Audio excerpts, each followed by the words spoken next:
أعوذ بالله من الشيطان الرجيم.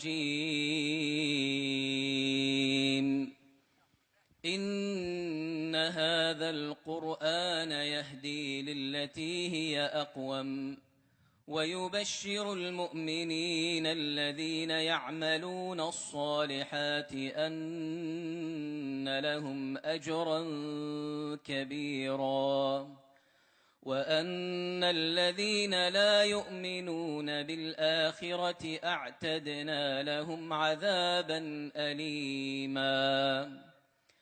ويدعو الإنسان بالشر دعاءه بالخير وكان الإنسان عجولا. وجعلنا الليل والنهار آيتين فمحونا آية الليل وجعلنا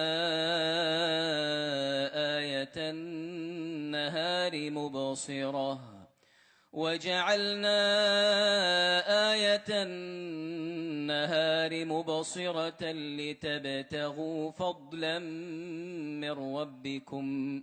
لتبتغوا فضلا من ربكم ولتعلموا عدد السنين والحساب وكل شيء فصلناه تفصيلا. وكل إنسان ألزمناه طائره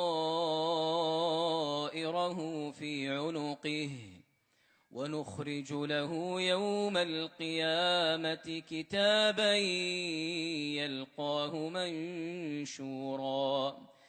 اقرأ كتابك كفى بنفسك اليوم عليك حسيبا.